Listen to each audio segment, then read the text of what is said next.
কোন এক হনুমানের মাথায় পড়লো আর ওই ভিডিও করা শুরু করবে। মাথায় পড়লেও হইলো, ফোনটা আর এখানেই থাকবে। ও সুন্দর, বাইরে পড়ে যাচ্ছে। অস্থির আসতেছে ভিডিও। শুধু যদি ভাই একটু রোদ থাকতো, একটু রোদ হলে সেই অস্থির। মানে এখানে রোদ এরকম আসার কথা, মেঘে আসবে না কেন? আসবে। আজকে মেঘলা। আপনার ওই যে কি জানি সেপ্টেম্বর অক্টোবর নভেম্বর সময় ফুল ক্লিয়ার। আচ্ছা আসলে এখন rainy March season April May আপনি তখন পুরো রেঞ্জ দেখতে পারবেন না। হ্যাঁ তখন তো মানে ওই সময় নাকি ওই মাউন্টেন এভারেস্টে দেখা যায়। হ্যাঁ হ্যাঁ ওই যে পয়েন্টগুলো ওখানে আছে না লেখা, সবগুলো দেখা যায়। আসলাম ওই চূড়াটা দেখার জন্য। কোনটা? ওই যে এভারেস্ট। ও আবার আসতে হবে। এইখান থেকে বোঝা যায় নেপাল সিটিটা কত বড়। আসলে বলছি অনেক বড়, যে ওই সেটা। এখন তো মেঘ থাকতে ভালো। ওই যে গাড়ি ওঠার রাস্তা দেখছেন?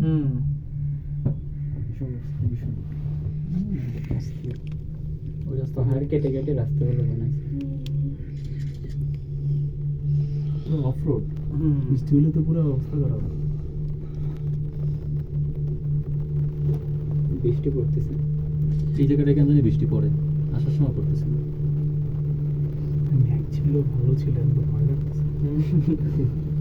আসলে তো অসাধারণ অসাধারণ। পিছনে তাকাইলে ও যখন ওরা এটা ক্রস করে তখন জিনিসটা ওই ক্যামেরার লেন্সে পানি পড়িস না, এত সুন্দর ভিডিওটা নষ্ট হয়ে যাবে।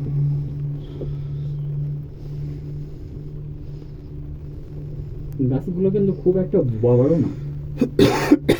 না বড় মানে বিশাল বড়, আপনি চিন্তা করতে পারবেন না কত বড়। এই যে দেখেন, আপনি দেখেন ঠিক না, মনে এই যে হয়। ল্যান্ড দেখেন, এই যে মাটি, এই যে মাটি দেখা যাচ্ছে। মাটি দেখেন খুব না একটা না শুনেন, এই যে কি হইতেছে, আপনি তো এর গভীর দেখতে পারতেছেন না। এটা কিন্তু আপনার ওই আমরা সাইড বাই সাইড গাছগুলো কিন্তু মাঝখানে উঠে না, পাহাড় যেখানে নামতেছে এগুলো এভাবে উঠতেছে। আর সব জায়গায় তো সমান না। হুম। এটা তো একটা খাদের মতো, আমরা যেখান থেকে যাচ্ছি হুম। এই জন্য এই পাশে ছোট। চিন্তা করুন কত উপর থেকে আসছে। আর এটা হিউজ, 8200, মানে আপনি দার্জিলিং মার্জিলিং এর চেয়ে উপরে। এগুলো কনস্ট্রাকশনটা করছে কিভাবে, মেইনটেনেন্স করে, যে দেখেন এখানে তো সিকিউরিটি এই উঠার সময় অনেক মানুষ। পাহাড়িরা এমনিতে ওদের নিচে এই যে মানুষ আছে, থাকে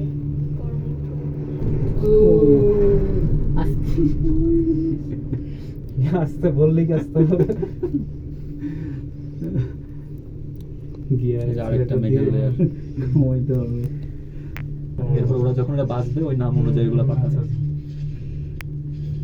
ভাগ্য বলো দুই রাসেল আপনারা জানেন। আবার কনফিউজ হয়ে যাবে। আপনারা দিয়ে দিল রাসেলের ভিডিও। আপনি উঠছেন? হ্যাঁ হ্যাঁ উনি উঠছে। রোদগুলা দুধের সাথে ঘোলে মিটাই আসলাম আর কি। যাই হোক, তাহলে একটা প্ল্যান করেন মেঘালয়ের। এটা কিন্তু এই যে এখন কিন্তু টাইম মেঘালয়ে যাইতে পারবেন না ভাই, অনির্দিষ্টকালের জন্য ইন্ডিয়ার ভিসা খুলছে, বন্ধ। খুলছে, Visa খুলছে? পোর্ট খুলে দিচ্ছে। না না পোর্ট তো খুলছে, হ্যাঁ, তো visa এমবাসি দিতেছে বন্ধ, না, embassy বন্ধ। আচ্ছা। ভিসা না পেলে তো ভাই যাইতে পারবো না। ভিসা নিতেও তো লাগে টাইম।